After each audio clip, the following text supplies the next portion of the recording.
Any and all comments, theories, and speculation I have ever made about Jessica Moloney were 100% based on media meant for public consumption. Today I am going to address some of the statements I made, why I made them, and every source that they came from.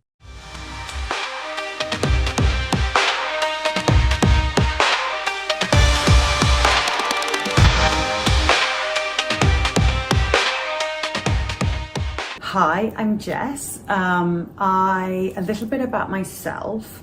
I love to run. I pointed this out before, but I'll point it out again for the sake of argument. Jess allegedly maybe used to love to run. You see, in the past on her Instagram account she posted quite a bit about running marathons. She also ran a blog, of which she only wrote 6 entries for and recently deleted, about training for Ironman. You can still find some traces of this blog if you know where to look, but you can see the marathon posts on her Instagram account. However, at a certain point they stop completely, which is odd for someone who is going to say in a video from 2024 that she loves to run. There's been no evidence of that for years. Now, I'm not here to claim that definitely means she's lying. I am here to say that in the time period where she did love to run and was running marathons, she posted about it a lot, so it's odd to me that she hasn't posted about doing that for literal years, but this would be the first thing she says about herself in this interview.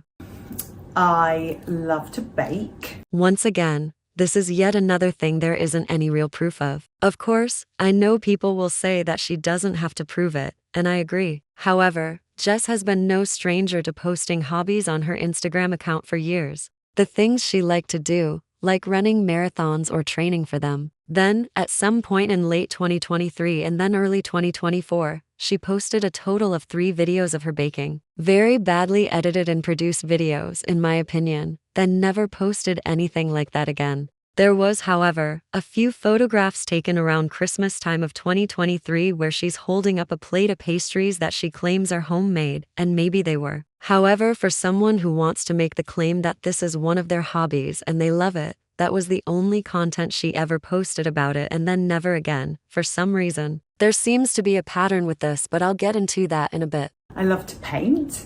This would be yet another hobby she claims to love to do. But the only proof of this on her social media is one photograph of her from a few years ago painting. We don't even see what she is painting. The photograph seems to be more posted for Instagram clout than showing any skills of hers. Painting. Once again, this isn't proof that she's lying about her love of painting. However, with all of the rest of the skills she did use to post about all the time, why did this only get posted about one time? Why did she never actually show any more paintings she was doing? Or even show herself painting? If she'd never been shy in the past of showing off these hobbies she loved, why is her love of painting so obscure it's almost non-existent? I like to snowboard, so I have many hobbies. And this is where I am going to get to the heart of the issue. Jess never showed much interest in snowboarding until she met Jamie Bauer. Then she showed absolutely no technical ability to snowboard, despite loving it so much. You can see in videos that she posted of her snowboarding, she's at the very beginner stages, which is fine at first. You'd think for someone who says they love to do this sort of thing they'd be at a more advanced stage, or you'd think after the first time they did it they wouldn't repeatedly be stuck on the beginner's slopes, but she is. All the time. For someone who has tried to paint a picture of being a super athletic, strong woman who was even training for Ironman, and super good at sports, Jess doesn't seem to be competent at any of this stuff. What appears to be more likely, in my opinion, is that she adapted her interest in these hobbies because all of them were hobbies Jamie had.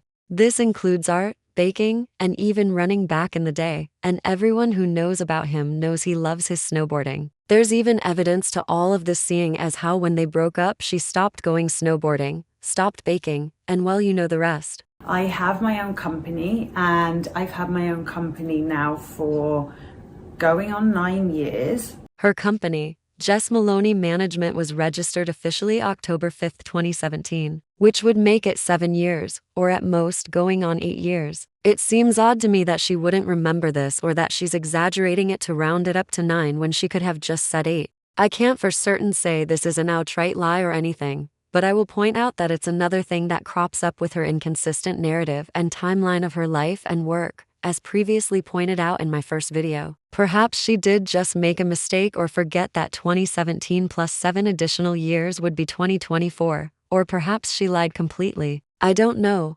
I'm just saying that this continues the history of her inconsistent and or misremembered stories. That's all. After I graduated, I worked at Alessi, the sports brand, and I was then offered a full-time position at Vivienne Westwood. Though I did not include this clip in my previous video, in her Beats Rewind interview from 2021, she claims that she worked at Levi's first, making a whole big deal about how that was the only place she ever wanted to work. And how her professors told her she was wrong and they'd never accept her as an intern or something along those lines. I'm paraphrasing, but she got accepted anyway. She credits her Levi's internship with what led to her Vivienne Westwood position, not her work at LSE. Once again, not saying this means she's lying. I am saying that much like the first video where she credits her dance instructor as the one telling her to leave dancing to pursue fashion, this is a different story from a different interview. Instead of it being Levi's this time, it was LSE.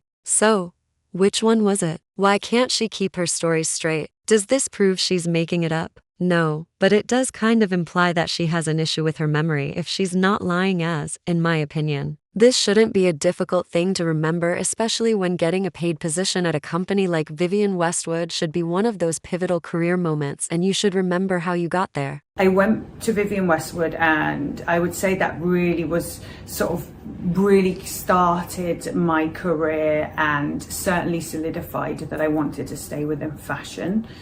Predominantly, I then stayed within celebrity, so I worked in PR, in management. This statement isn't necessarily contradictory but is ambiguous due to vague phrasing and the shift from fashion Vivienne Westwood to celebrity PR and management. The contradiction depends on whether you interpret staying within fashion strictly or broadly, such as including fashion-adjacent PR. Still, it's a very odd way to phrase this, in my opinion, and with her odd history of inconsistent stories, this is just another one to add to the bunch. Could it just have been a mistake or odd choice of phrase? Sure. But can we attribute every inconsistency to this? I don't think so. The benefit of the doubt has to end at some point. And when I started my company, actually with I had a couple of talent celebrities that I worked with. I just want to point out that here, for some reason, she is not name-dropping people like she loved to do in the Beats Rewind interview. Something that I find interesting because one of the first things I did post about on my original blog, which I started in October of 2023, was my analysis of the Beats Rewind interview and everything wrong with that, including her inconsistent story involving Machine Gun Kelly and how she basically loved to name-drop everyone and everything. Now, there is a theory that she was reading my blog pretty much since its inception, but it really only is a theory, and I can't prove it. However, initially I did point out her love of name-dropping to sound important, even though her stories were inconsistent. So I suppose I find it funny that by 2024, when she did this interview, she doesn't name-drop anyone at all and only refers to people generically. I have been fortunate to work with some incredible talent, whether that's been at the start of their career and I've watched them grow, or I've worked with talent who are already incredibly large and world famous. Who has she done this with exactly? As I pointed out in my previous video, she name-drops Machine Gun Kelly a bunch. She also spoke in that video as if she discovered him and she knew he was going to be huge and it was her alone that propelled him to stardom. Except, that wasn't possible since he was already famous years before she'd have been in contact with him. The same thing goes for Renelle when she spoke to her boss about how they had to rep her and how she was going to be huge. She was already huge by the point in time Jess would have come in contact with her. I don't know who else she has claimed to work with at the start of their career and watch them grow if it was any person at all, but any person I can find a solid connection to Jess with. They were already pretty well known and doing good on their own before meeting her. As for her additional claim of working with talent who are already large and world famous, there's no third-party evidence to this either. She repeats this claim a lot, but if you try to find her name in conjunction with the people on her website, or the people she mentions in her interviews, you will absolutely not find any solid proof she managed any of those people. In fact, on her website it says she managed Vivienne Westwood, which, if we can't call that a complete lie, we can say that it's a total exaggeration, since she worked for them, not the other way around. For the vast majority of the other people she claims to have represented, I can only find a handful of examples of her being credited or acknowledged working for them. Yet here, because she's incredibly vague and doesn't name drop anyone, it's impossible to say she's lying, right? Or is that what she thinks? I do believe she chose her answers in this interview very carefully based on the fact that she'd already been called out on my blog about a year earlier, but that is just a theory. I can't prove that she knew what I said. I just think it's highly possible that she did. And working with photographers, I love nothing more than being in that creative process from the very start, when we're kind of getting into the creative, right through to the shoot, and then of course all the post-production. If you remember, she did say before, she never worked with photographers until she met Ronell, and she also had no idea what she was doing. She'd just figure it out. I'm still questioning what her expertise in this is and what her role in this is.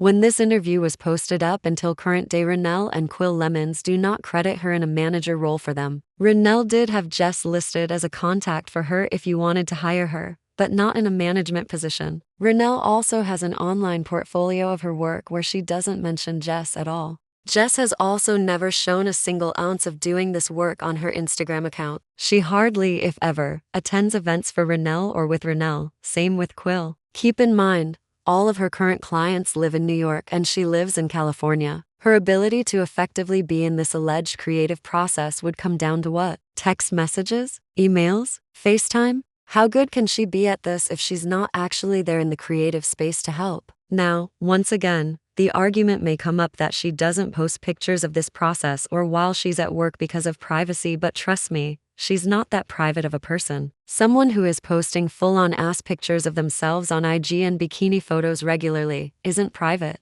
She also never forgets to show up to huge events where she can, in my opinion, hog credit and every photo opportunity in the world. So why exactly is there not one shred of evidence she is involved in any level of creative process that goes into these photo shoots, especially when she knows nothing about photography? Also, don't get me started on her extremely shady tagging of ICE Studios as post-production when other companies never tag them for that specific reason or even seem to acknowledge her posts. Most famously was a post where she credits ICE Studios as post-production on a Tommy Hilfiger shoot, which she was 3 weeks late posting. And when I asked her how ICE Studios was doing post-production for Tommy Hilfiger, who surely had their own post-production team, she blocked me. Does this prove anything? Maybe, maybe not.